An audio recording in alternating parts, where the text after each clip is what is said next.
He saved nations, but when he called me, he wanted to bury one name forever. I don't practice law anymore. Haven't signed a document in 3 years. My office now is a small apartment in Brewery, above a bookstore that closed during the pandemic and never reopened. The owner still pays rent somewhere, I assume, because the lights downstairs turn on every morning at 6, illuminating shelves no one browses. Ghosts of commerce. Ghosts of purpose. I wake to the sound of street sweepers. Metal bristles against concrete. The same rhythm every morning. Tick tick tick tick, like a clock that only counts losses. People think lawyers are drawn to justice. That's the first lie they teach you in law school, right after teaching you how to bill in 6-minute increments. The truth is we're drawn to power. Not to wield it, that's for politicians and CEOs, but to stand close enough to feel its heat. To be the man in the room when decisions are made. To know what powerful men know. To see them without the mask they wear for cameras and shareholders in history. I spent 32 years doing exactly that. I represented men who could move markets with a phone call. Oil executives who funded environmental studies while their tankers leaked into oceans. Pharmaceutical CEOs who donated to children's hospitals while pricing insulin beyond reach. Tech billionaires who spoke about democratizing information while their algorithms sold addiction to teenagers. I was very good at what I did, making problems disappear. Turning scandals into tax-deductible charitable donations. Crafting settlements so airtight that victims signed away their voices along with their compensation. That's why he found me. It was October when we first met. Geneva. One of those autumn evenings when the lake looks like hammered platinum and the air smells like old money and newer secrets. I'd been summoned to a hotel that doesn't advertise, the kind of place where oil ministers negotiate over breakfast and deposants hide mistresses in suites paid for by shell companies registered in the Caymans. The lobby was all marble and silence. My footsteps echoed, tick, tick, tick, like a countdown to something I didn't know I was walking toward. He was waiting in a private salon on the 8th floor, standing at the window with his back to me, hands clasped behind him in that posture of contemplation that had graced 1,000 magazine covers. Even his silhouette was famous. The man who'd eradicated polio in 3 African nations, who'd built schools in places where maps still showed blank spaces, who negotiated hostage releases with the same quiet charisma he used to charm donors at $1,000-a-plate dinners. The Philanthropist. Everyone knew him. Everyone loved him. Mr. Castellan. He turned and there was the face, distinguished gray at the temples, eyes that crinkled with practiced warmth, the smile that had convinced world leaders to sign accords and billionaires to empty their foundations into his. Thank you for coming on such short notice. Your foundation's donation made it difficult to refuse. $3 million had arrived in my firm's account that morning, earmarked for refugee legal services. The kind of gesture that buys loyalty and silence in equal measure. Please, sit. He gestured to a chair upholstered in leather that probably cost more than my first car. Poured whiskey from a crystal decanter, the kind that tastes like smoke in centuries. I need a particular kind of help. You come highly recommended for making complications disappear. I'd heard this opening before. Waited. I've spent my adult life saving people, Mr. Castellan. Do you know how many lives my foundation has documented saving? Last count I read was approaching 4 million.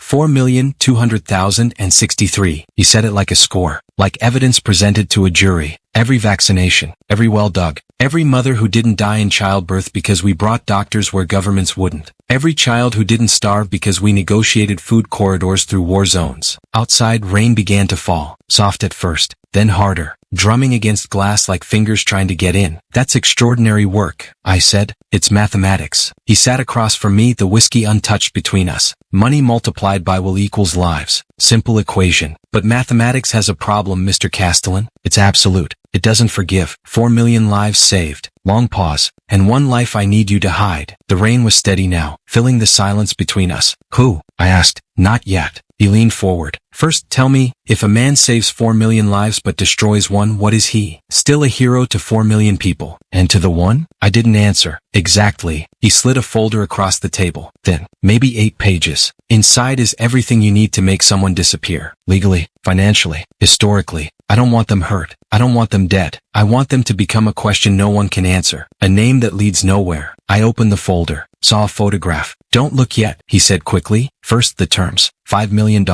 Any account you specify. Plus 1 million annually for the rest of your life, provided the secret holds. That's extraordinary. Yes, because this is an extraordinary request. He stood, walked back to the window. His reflection in the glass looked like a ghost. I need you to understand something. The person in that photograph is someone I love. Truly love. Perhaps the only person I've ever loved without agenda. And that's precisely why they must vanish. Because love makes you vulnerable, makes you human. And human men make mistakes that saints cannot afford to have discovered. He could feed a nation but couldn't face one name. I looked at the photograph then. A woman, maybe 30. Institutional lighting gave her skin a grayish pallor. She sat in a wheelchair, hands folded in her lap, staring at something beyond the camera's frame. Her eyes were the color of slate after rain. There was something familiar in them, though I couldn't place what. She's in a private facility, he continued, comfortable, well cared for. But officially she died 11 years ago. I need you to ensure those records remain accurate, that if anyone goes looking they find only death certificates and closed files. I need you to build a maze so complex that even the most determined investigator drowns trying to navigate it. What happened 11 years ago? She was declared dead. By a lawyer actually. Someone very much like you. He turned from the window. But time erodes even the most careful fictions. I need reinforcement, new trusts, new entities, shells within shells, mirrors reflecting mirrors until the original image disappears into infinite reflection. I'd done this work before. Created labyrinths of limited liability companies and offshore trusts, each one owned by another, managed by law firms and jurisdictions that valued privacy over transparency. You could trace ownership for years and end up exactly where you started, having learned nothing except that someone very wealthy wanted something very hidden. Her name? I asked. He hesitated, just a fraction of a second, but I caught it. The name she was born with doesn't matter anymore. The name I gave her is what needs to disappear. He wrote something on hotel stationery, folded it once,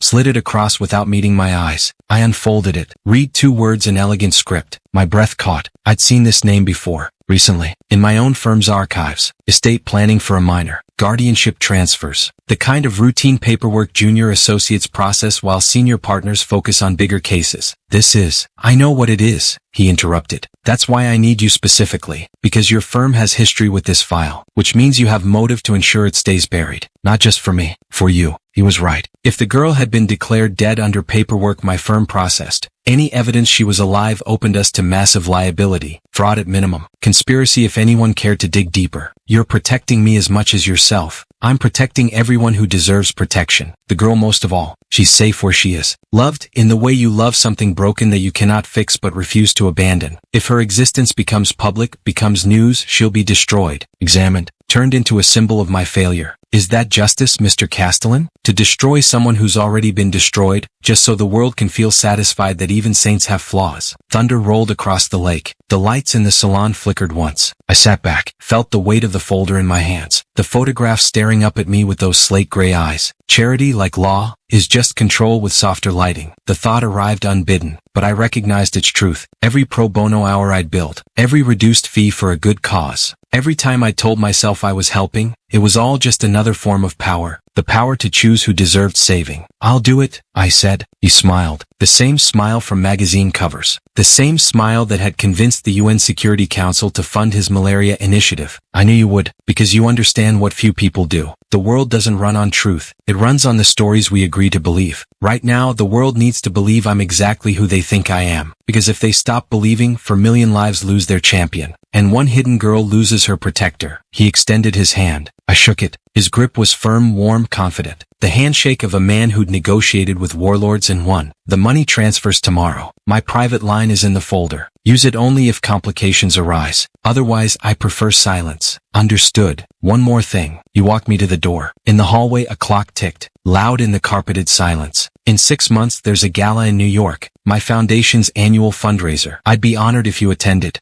Not as my lawyer. As my friend. Because that's what we are now, whether we intended it or not. Friends who share a secret. I left that hotel thinking I'd made a transaction. Money for silence. Services for payment. I didn't understand yet that I'd made a confession. I thought I was protecting a life. I didn't know I was erasing it. The name he whispered that night would follow me for years, because it wasn't a stranger's. The work began the next morning. My assistant Caroline assembled a team without telling them what they were assembling. A trust attorney from our Zurich office. A tax specialist from the Caymans. A document expert from Singapore who'd once made an entire shipping conglomerate disappear into paperwork so dense that 3 governments gave up trying to unravel it. We worked in what I called the quiet room. 42nd floor. Windows that didn't open. Walls thick enough that you could scream and no one would hear. Not that anyone was screaming. This was civilized work. Precise. Almost meditative. The clock on the wall ticked. Constant. Relentless. I started with infrastructure. Created a network of limited liability companies across jurisdictions. Delaware, Liechtenstein, Panama, the Seychelles. Each one owned by a trust. Each trust managed by a different law firm. Each firm paid through another company in another country. A legal maze where every path led back to itself. Where ownership became so fractured through so many entities that it ceased to exist as a coherent concept. Then came the financial architecture. The facility where she lived needed payment, but the money couldn't trace back to him. So I created a foundation, the irony wasn't lost on me, that funded long-term care research. The foundation received grants from various corporations all owned, several layers deep, by trusts that could eventually connect to him. But only if you had 6 months, a team of forensic accountants, and the kind of determination that usually only comes with a federal subpoena. Beautiful work, the Zurich attorney said during one of our video conferences. His face pixelated on the screen. Rain streaked the window behind me, like a Russian nesting doll. But instead of finding something at the center, you find nothing. That's the idea. The girl's identity came next. Birth certificates can't be erased, but they can be buried under so many amendments and corrections that the original becomes impossible to verify. I had our document specialist create a chain of paperwork. Name changes. Adoptions. Legal guardianships passing through so many hands that tracking her backwards became like following a single drop of water upstream through a delta. Her death certificate was already in place. Solid work from whoever did it originally. But I reinforced it. Created medical records explaining her death. Hospital admission forms. A cremation certificate from a facility that had burned down 3 years ago, making verification impossible. Insurance payments to a funeral home that had changed owners twice since. I worked 16-hour days. Caroline brought coffee at intervals I stopped tracking. The taste of it blurred with exhaustion and something else. Something that felt like devotion. He was saving the world to forget her. The thought arrived during a 2 a.m. session, staring at corporate bylaws for a Panamanian shell company that existed solely to own another shell company in the British Virgin Islands. Every hospital wing he built. Every school bearing his foundation's name. Every vaccine delivered to a child who would never know his face. They were all monuments. But not to goodness. To forgetting. Each one saying, look at all these lives I saved. Don't ask about the one I couldn't. I pushed the thought away. Focused on the work. By month 3 she existed in 2 separate realities that never touched. In one she died at 19 from complications of cerebral palsy. Had been mourned by her legal guardian. Cremated. Her ashes scattered in a garden whose location wasn't recorded. In the other reality she lived under a name no one was looking for. In a facility paid by a research foundation. Visited occasionally by a trustee whose identity was hidden behind 3 more layers of corporate structures. The architecture was elegant. Almost beautiful. A cathedral built from paper and digital signatures and carefully worded trust documents that would outlive everyone involved in creating them. It's done, I told him during our only phone call in those 3 months. I'd used an encrypted line from a hotel in Sao Paulo, a city I'd flown to specifically to make the call, a city I'd leave an hour later. Already? His voice sounded tired. Or maybe that was just the connection. I expected this to take 6 months. I had motivation to be thorough. Silence on the line. Just the faint hiss of encryption doing its work. Have you seen her? I asked. Didn't know why I asked. It wasn't my business. Once. Last week. Pause. She's stable. That's the word they use. Stable. As if she's a building rather than a person. Does she know? About you? She knows someone pays for her care. That's all she needs to know. His voice hardened slightly. That's all anyone needs to know, Mr. Castellan. The architecture you built, it's permanent, yes? As permanent as law can make anything. Good. The gala is next month. I'll see you there. He hung up before I could respond. I flew back to Sao Paulo's airport. Caught the next flight home. Sat in business class drinking scotch that tasted like smoke and guilt, watching clouds pass beneath us like thoughts I couldn't quite grasp. The gala was in March. New York. The Plaza Hotel's grand ballroom, filled with people who measured their worth in lives saved and their success in problems solved. I wore a tuxedo that cost more than my first month's rent as a junior associate. Drank champagne that tasted like everything I'd compromised to be there. The room hummed with wealth. Not the vulgar kind, no one here needed to prove anything. Just quiet certainty. The sound of people who knew they mattered having conversations with other people who knew they mattered. A string quartet played something classical. Mozart maybe.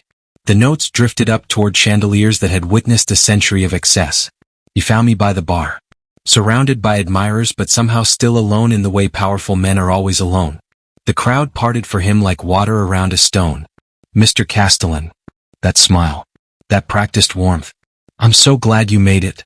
Wouldn't miss it. Walk with me. He dismissed the hangers-on with a gracious nod. We moved toward the terrace. March in New York is cold but not unbearable. The kind of weather that keeps conversations private. The city sprawled before us. Lights stretching toward horizons we couldn't see. Somewhere down there, millions of people living lives that would never intersect with ours. Never know what we'd done. Never care if they did. The work you did was exceptional, he said, staring out at those lights. I had it independently reviewed. 3 separate firms. None of them could penetrate even the first layer. That was the point. You created art, Mr. Castellan. Legal art. The kind that exists not to build something but to hide it so thoroughly that people forget to ask if it was ever there. Inside, someone was giving a speech. Applause rolled out to us in muted waves. Is she well? The question escaped before I could stop it. He turned to look at me. Really look. And for just a moment, the mask slipped. I saw something underneath. Something that looked like pain. She's as well as she can be, given everything. He turned back to the city. I visit once a month. Always alone. Always through the channels you built. The facility thinks I'm a trustee for her care fund. Just another wealthy man fulfilling civic duty to someone with no family. Which is technically true. Which is technically true, he agreed. She has no family. Not legally. Not anymore. Why did you do it? The words came out harder than I intended. Not the cover-up. That I understand. The original act. Why declare her dead in the first place? The silence stretched. Inside, the applause grew louder. Someone had said something inspiring. Something about hope and humanity and the power of systematic compassion. Because I was building something, he said finally. The foundation. The reputation. The machinery of doing good at scale. And she was evidence of my failure. Of a time before I learned how to save people. When I was just a man making mistakes. So you erased the mistake. I gave her peace. His voice was sharp now. Defensive. Freedom from being examined. Pitted. Turned into a symbol of tragedy. From journalists asking why the great philanthropist couldn't save his own child. I gave her anonymity. The right to exist without carrying my reputation. And you gave yourself a clean slate. I gave the world a champion it could believe in. He turned to face me fully. 4 million lives, Mr. Castellan. How many of them would exist if I'd been destroyed by scandal? If every article about my foundation had to mention my disabled daughter hidden in a facility? If every donation had to be weighed against my character? Maybe all of them. Maybe people admire honesty. No. Firm. Certain. People don't donate to honest men. They donate to heroes. To figures so pure that giving them money feels like buying redemption. Honesty is for ordinary men. I needed to be extraordinary. He walked back toward the warmth. Toward the applause and the champagne and the people who believed every word he said. I stayed on the terrace. Watched my breath fog in the cold. Thought about cathedrals built on bones. I discovered the truth 3 weeks later. I was doing a routine audit of our archived files. The kind of due diligence partners do when they can't sleep and need to feel productive. Checking that junior associates haven't missed something that could surface later and destroy us. The file was from 8 years ago. Guardianship termination for a minor. Standard paperwork. Parents die, guardians step in, eventually guardians step away. The machinery of family dysfunction rendered in legal language. But the name stopped me. Her name. The one he'd written on hotel stationery. The one I'd spent 4 months erasing from every database I could access. And there, on the signature line, my name. I'd signed it 8 years ago. Signed the guardianship termination that preceded her legal death. The paperwork that released her from state custody and transferred her to private care. The first domino that led to all the others. I didn't remember it. 8 years ago I was a junior partner drowning in work, signing whatever Caroline put in front of me. Trust documents. Estate transfers. Guardianship papers. They all blurred together into a river of obligations that required signatures but never explanations. But I'd done it. I'd been the first architect of her disappearance. The foundation everything else was built on. My hands shook holding the file. The paper felt heavier than it should. Like it was made of something denser than would pulp and ink. I called him from a payphone. Took a taxi to a different neighborhood. Used coins I'd gotten from a newsstand. Paranoid precautions that felt suddenly necessary. "You knew," I said when he answered. No greeting. No preamble. "When you hired me, you knew I'd already touched her file." "Yes. That's why you chose me. Not because I was the best. Because I was already complicit." "You're complicit because you're human, Mr. Castellan. We all sign things we don't remember. Process papers we don't read. Make decisions that seem insignificant until years later when we discover they destroyed everything." This is partnership," he interrupted. "We're both architects now. Both builders of the same structure. Both protected by its continued existence. If she surfaces, I lose my foundation. You lose your firm. We both lose the stories we've told ourselves about who we are." The line went dead. I stood in that phone booth for 20 minutes, watching people pass. Normal people with normal problems. People who signed papers and forgot them because those papers didn't haunt them later. Every hospital wing he built was a confession I failed to read. I started seeing them differently after that. The plaques with his name. The speeches about systematic compassion. The articles praising his vision. Each one was a message I'd been too blind to decode. Each one saying, "I am doing this because I cannot do the other thing. I am saving millions because I destroyed one." And I'd helped him. Had been helping him for almost a decade. Every signature I'd added to routine files. Every guardianship termination I'd processed without looking deeper. Every time I'd trusted the paperwork in front of me. I'd been building her prison long before I knew she existed. The next file I opened carried my own signature, dated years before I ever met him. I became obsessed. Started pulling files from our archives at random.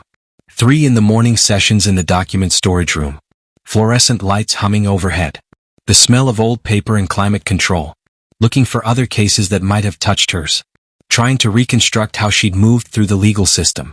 How a living girl became a ghost. Caroline noticed. "You're working late again," she said one morning, finding me asleep at my desk. Coffee gone cold in a mug I didn't remember pouring. "This isn't healthy. I'm just cleaning up old files." "You've been cleaning up old files for 6 weeks. She set down fresh coffee. Didn't ask questions. That's why she'd been my assistant for 12 years. She knew when to speak and when silence was more valuable. The trail I found was elegant. Almost choreographed. A dozen different lawyers from a dozen different firms. None of them seeing the full picture. Each one processing a single step in a transformation that turned a child into evidence that needed hiding. I made a timeline. Taped pages across my office wall like a detective in films. Strings connecting dates to documents to decisions. Year 1, she's born. Severe cerebral palsy. Father is 26, building a career in international development. Sees her as an anchor dragging him toward mediocrity instead of greatness. Year 3, mother dies. Car accident. Father places daughter in state care. Temporary, the paperwork says. Until circumstances improve. Year 7, his foundation launches. First major success, malaria eradication in Uganda. His face on magazine covers. Profile rising. Year 10, a journalist finds her. Prepares a story about the philanthropist's disabled daughter in state custody. Questions about why a man who saves children globally can't care for his own. Year 11, crisis management. My signature releasing her from state guardianship. Another lawyer's work declaring her dead. Death certificate. Cremation documents. The girl erased. Year 12, he adopts her. Under a different identity. The dead girl's identity. Moves her to a private facility. Becomes her anonymous benefactor through legal structures so complex they might as well be invisible. Year 20, he hires me. Not to create the lie. To reinforce it. To make the walls higher and the doors more hidden. I stared at that wall for hours. At my signature appearing twice in the timeline. Once at the beginning. Once at the end. Alpha and Omega. The lawyer who made it possible and the lawyer who made it permanent. The mirror I was staring into reflected only my own face. I stopped sleeping. Started drinking more. Expensive scotch that tasted like everything I'd compromised to afford it. Sat in my apartment watching the city lights and thinking about the nature of complicity. At what point does ignorance become permission? When does signing papers without reading them become conspiracy? How many lives do you have to save before one hidden life stops mattering? I found photographs online. Him at charity events. Ribbon cuttings at hospitals. Shaking hands with presidents and prime ministers. That smile. That practiced warmth. The face of systematic compassion. I started seeing her in his features. The shape of the jaw. The set of the eyes.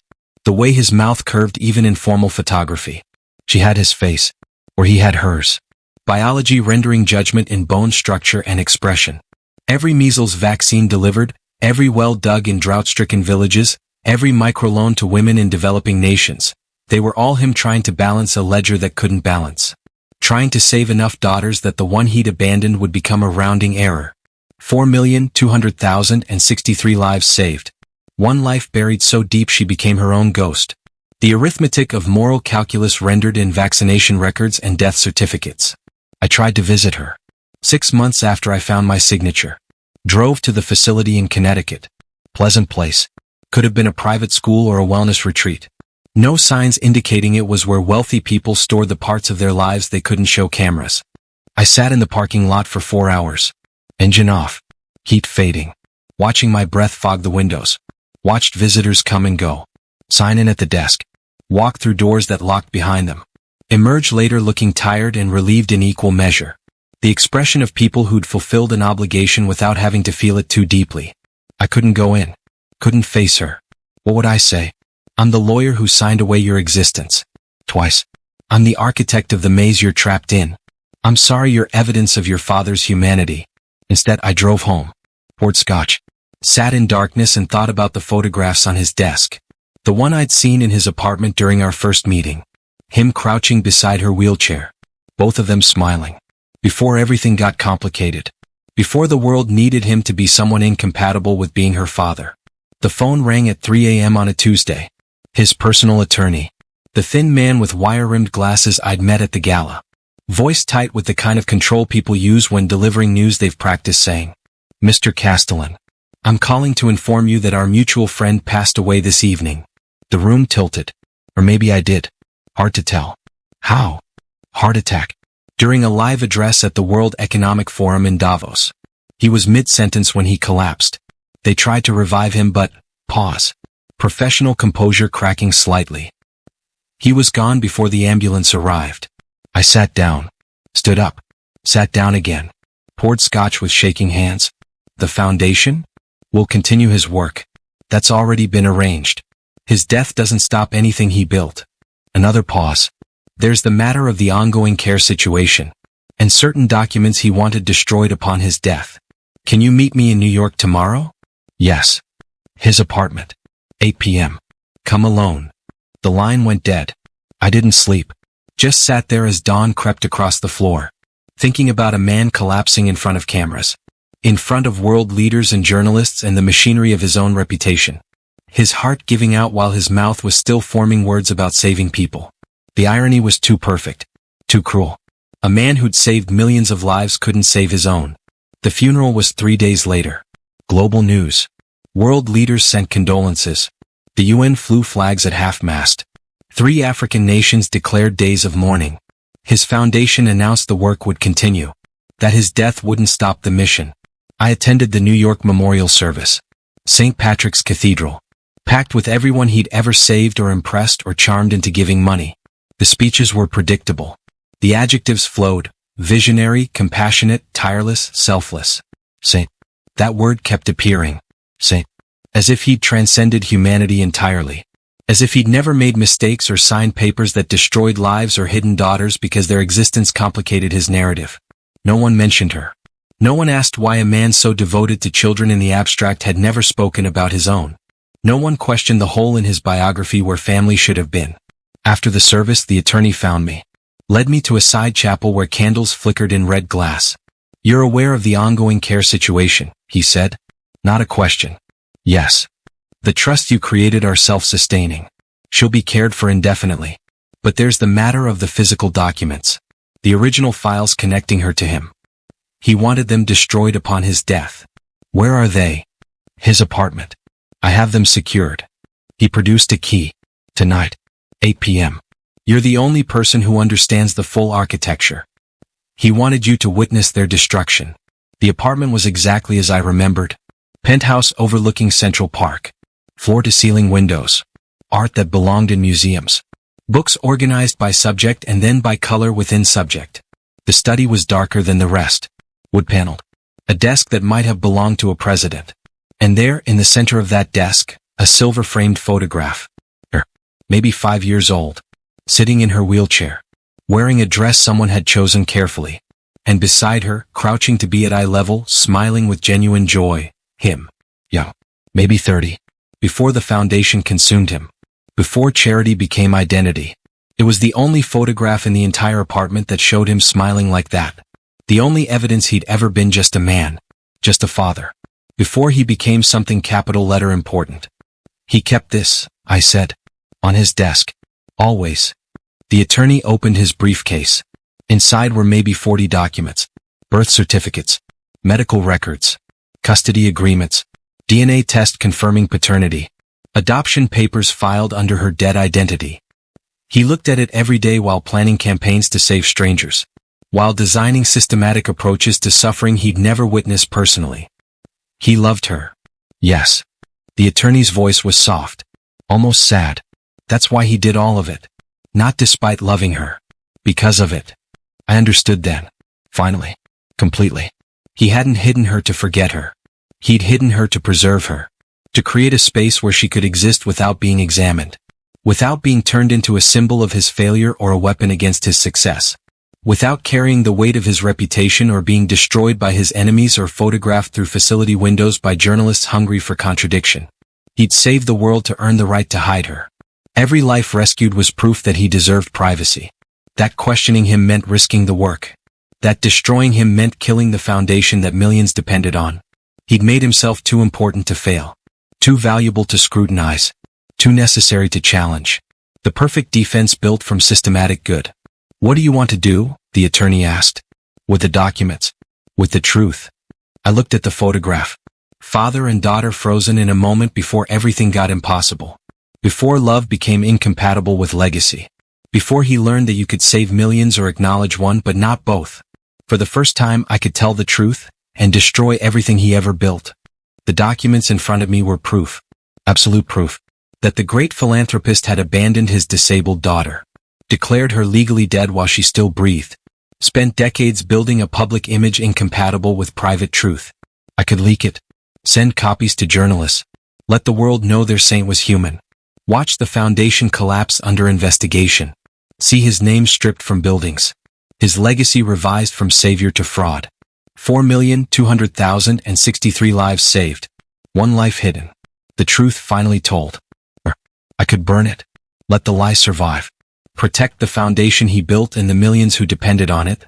Protect her from becoming news. From being examined and photographed and turned into content. From losing the privacy he'd spent his life securing for her.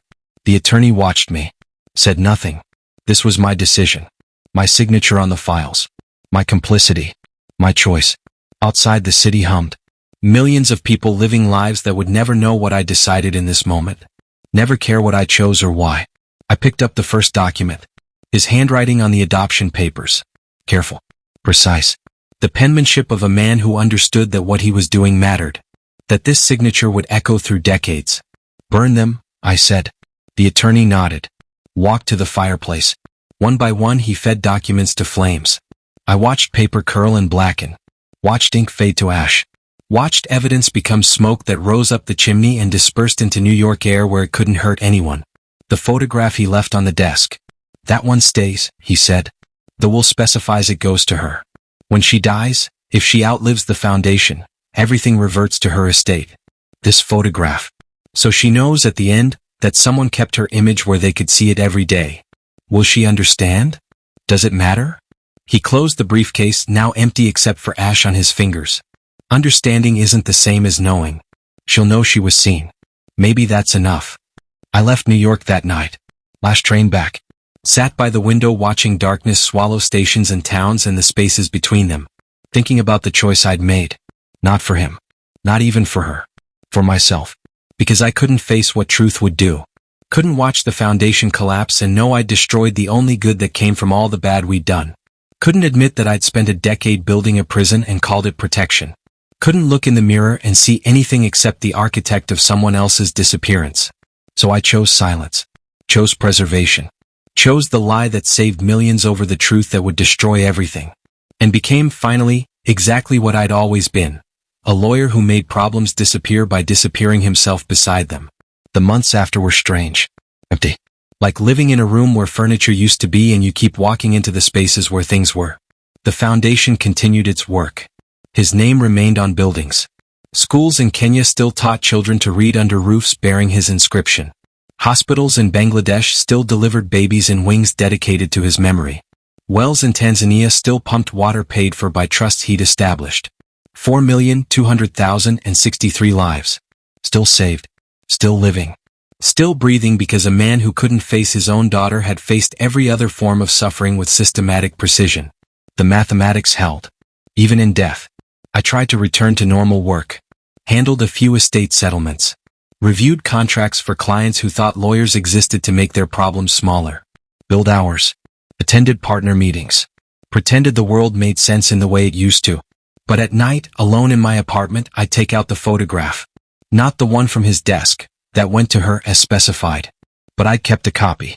Against protocol. Against every rule I'd spent 30 years following. Father and daughter. Smiling. Before the world required them to be anything except what they were.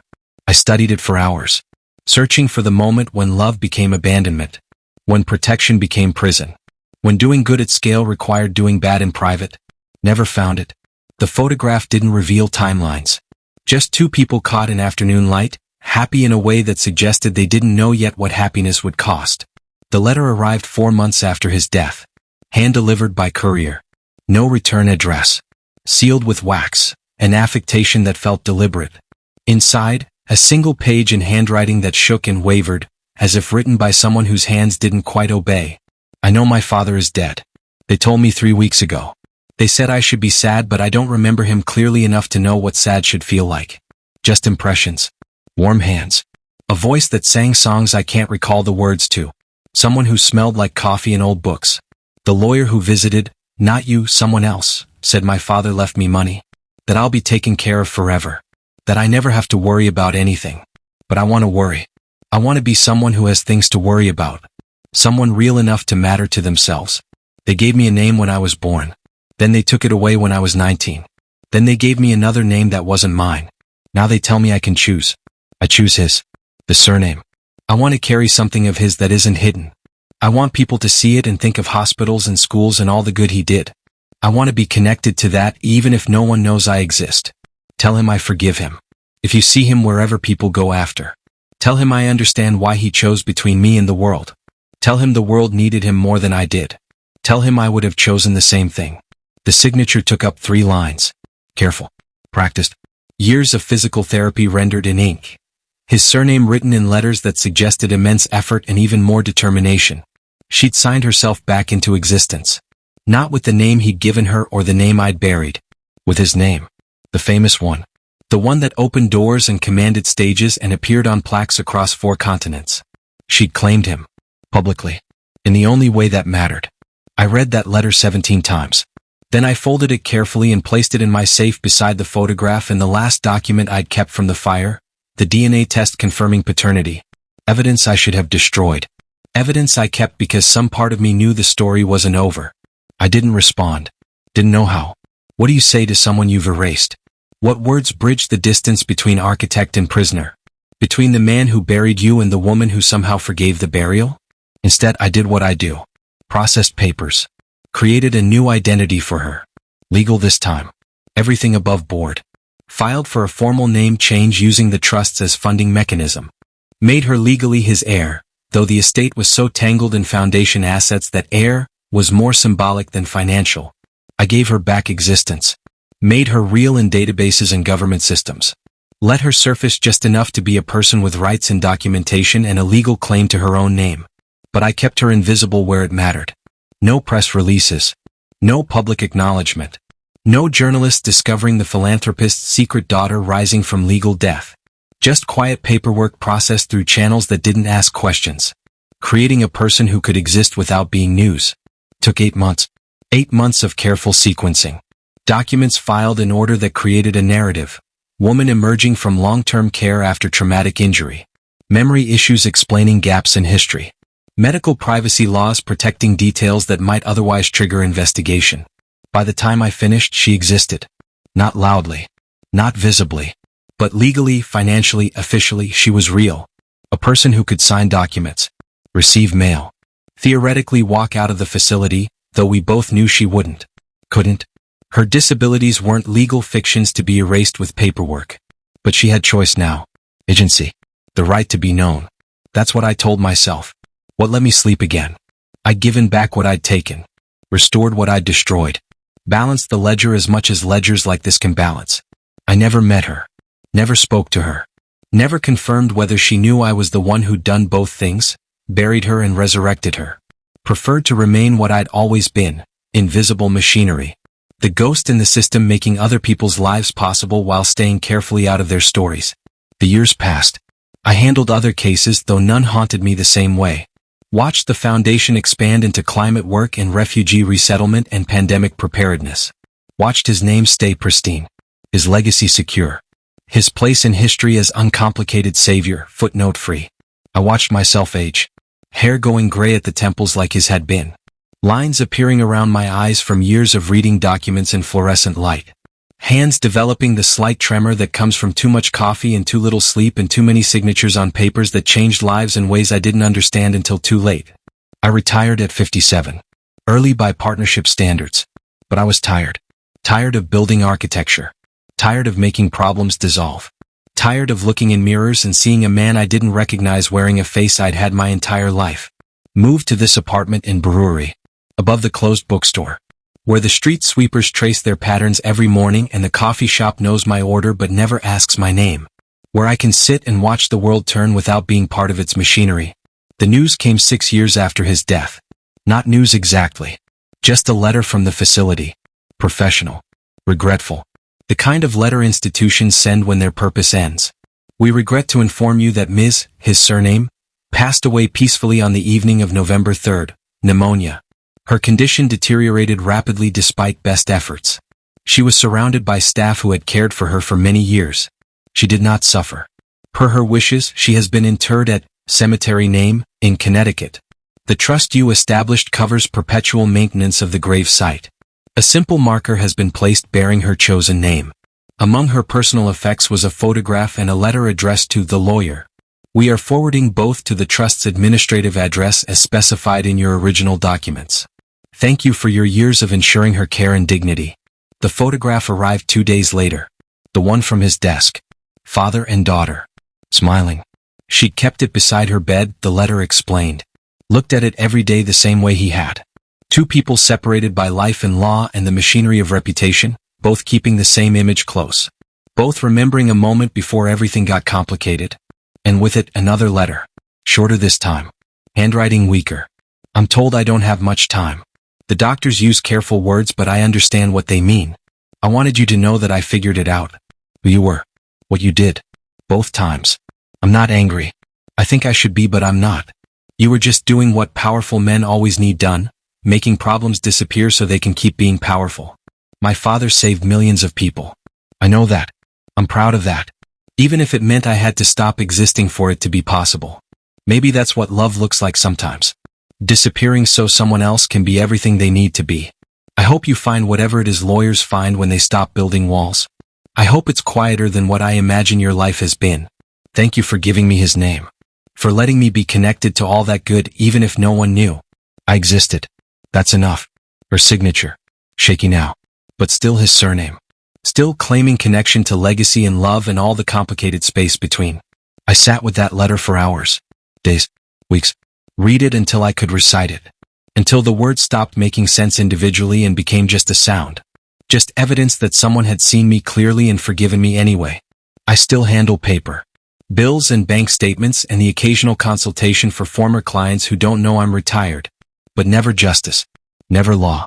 Never the machinery that makes powerful people's problems disappear. I sit in this apartment and watch the street sweepers and think about the duality of human virtue. About how we save thousands to forgive ourselves for the one we destroyed. About how good and evil rarely come in pure forms. About how love can look like abandonment from certain angles and abandonment can look like love from others. About mathematics. 4,200,063 lives saved. 1 life hidden. The equation that defined his legacy and my complicity in her forgiveness. Some stories never make it to the news. They leak slowly through cracks in the architecture. Through letters found in personal effects and photographs kept on desks and signatures on documents that echo through decades. They leak here, at Billion Leaks, where money's silence finally breaks. Where the truths too complicated for headlines find their way into light. Not to destroy. Not to condemn. Just to acknowledge that the world is more complex than any story we tell about it. That heroes and villains are often the same people viewed from different angles. That systematic good can require systematic deception. That you can save millions and still damn yourself in the process. He saved the world to bury his daughter. I buried myself beside his secret. That's the truth. Simple and insufficient and somehow still incomplete. Because truth isn't about facts. It's about what we choose to do with them. Whether we let them destroy good work or acknowledge them while preserving what matters. I chose preservation. Chose the lie that saved millions over the truth that would satisfy no one and help nothing. I chose what he chose. What she forgave. What powerful men always choose when the mathematics demand it. 4 million lives weighed against one. The scale that never balances but somehow has to. I look at the photograph every morning. Father and daughter. Smiling in afternoon light. Before the world required them to be anything except what they were. And I think, maybe that's enough. Maybe being seen, even in secret, even in systems so complex that almost no one understands them, maybe that counts as existing. Maybe that's all any of us get in the end. To be known by someone. To matter to anyone. To leave evidence that we were here, even if that evidence is hidden in safes and archive files and letters delivered after death. The street sweepers pass. The coffee arrives. Another day in exile begins. And somewhere, in a cemetery in Connecticut, a grave is maintained by a trust that will outlive everyone who knows why it exists. A simple marker. His surname. No dates. No explanation. Just proof that someone existed. Someone who forgave. Someone who understood that love and destruction can wear the same face and answer to the same name. Some truths can't be buried under foundations or donations. They survive in the spaces between what we build and why we build it. In the gap between lives saved and lives destroyed. In the silence between applause and the secrets we keep to earn it. We save the world not despite our failures but because of them. Guilt is the most reliable fuel for systematic good. The distance between saint and sinner is just a matter of which story you choose to tell and how much you're willing to pay to keep the other version quiet. He paid well. I buried deep. She forgave anyway. And 4,200,063 people are alive because of what that cost. I'm not asking you to decide if it was worth it. Not asking you to judge whether good can exist independent of the methods used to create it. Not asking whether legacy matters more than truth or truth matters more than the lives that legacy saves. I'm just telling you what happened. How these things work. How power protects itself. How wealth creates narratives. How law becomes a tool for making inconvenient truths disappear. How a man can spend 30 years making problems dissolve and only understand at the very end that he was the problem being dissolved. The photograph sits on my desk. The coffee shop knows my order. The street sweepers trace their eternal patterns. And I sit here with my memories and my complicity and my carefully constructed exile from the machinery I helped build. Some secrets deserve to breathe. This one never wanted to. It wanted to stay buried, wanted to remain invisible, wanted to protect everyone it touched from the complications of their own humanity. But I'm old now. Tired of architecture. Tired of walls.